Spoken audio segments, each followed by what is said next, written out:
Haribol, ang istorya ng isang Brahmin at si Lord Chaitanya. Ang ibig sabihin ng Brahmin o Brahmana ay isang pari o isang tao na nakakaalam, nakakaunawa na siya ay spirit soul. At ang mga ibang mga living entities ay spirit soul din na maaaring meron silang katawan na hayop, tao, halaman, puno, mga ibon o aquatics. Yun ang kanilang form. Pero ang nasa loob ng katawan ng mga iyon ay katulad niya na spirit soul. So, ayun ang ibig sabihin ng isang Brahmin. Nung araw, sa isang templo, ay nagkakaroon ng pulong ang mga Brahmin.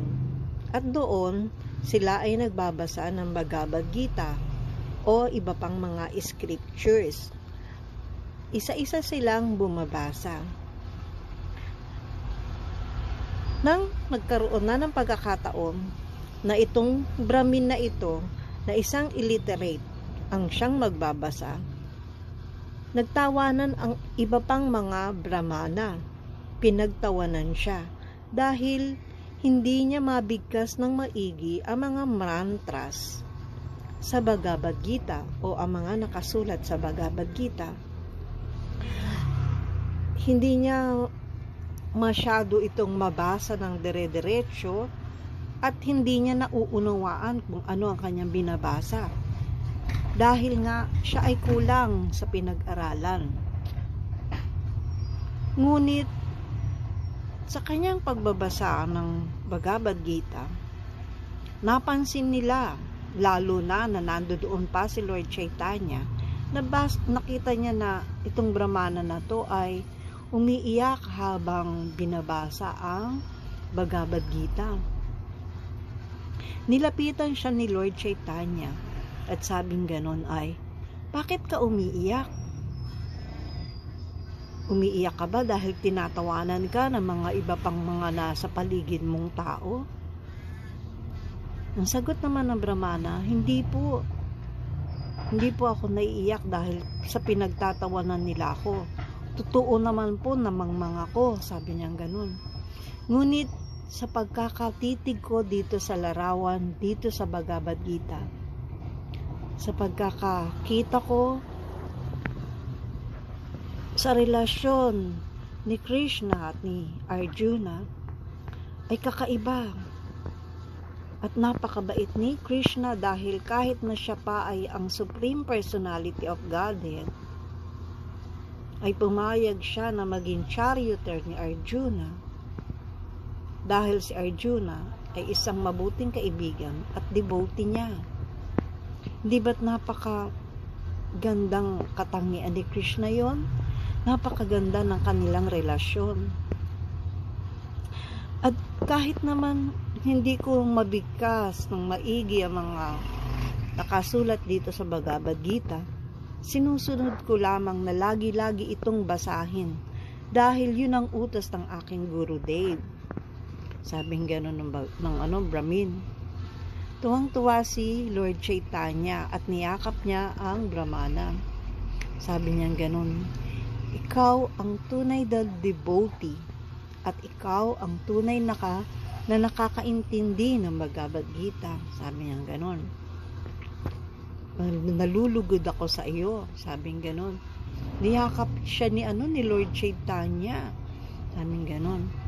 Dahil sinusunod mo ang utos ng iyong Gurudev na magbasa ng mga scriptures, sabing ganon ni Lord Chaitanya.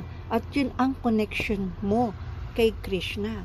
Kanya naintindihan mo ang nilalaman ng Bhagavad Gita.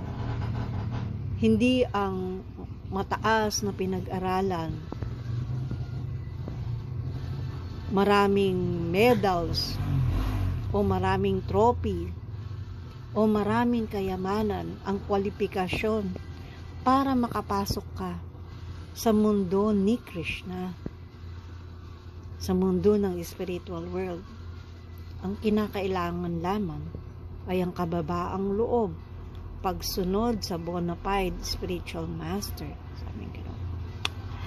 At patuloy-patuloy na panalangin na sana ay maintindihan natin kung ano ang nilalaman ng mga scriptures. Sabing gano'n. Narinig ko naman sa isang nagtuturo ng lecture na kahit pa hindi mo naiintindihan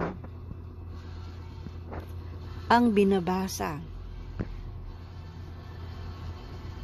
sa scriptures, paulit-ulit mo lamang itong papakinggan, babasahin.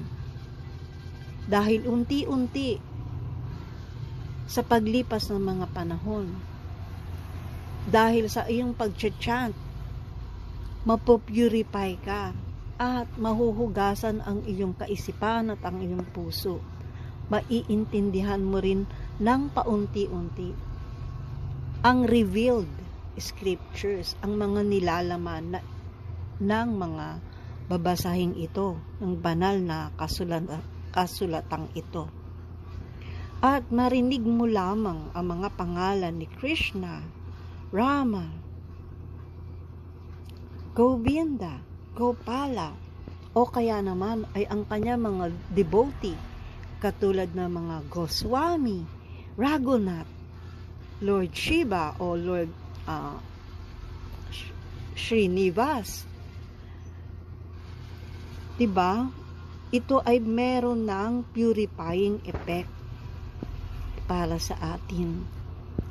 So, ugaliin natin na magbasa ng mga scriptures dahil iyon ang tagubili ng ating Gurudev. Magbasa ng magbasa at kalaunan ay maiintindihan natin paunti-unti ang mga nilalaman ng mga scriptures na ito. Haribol.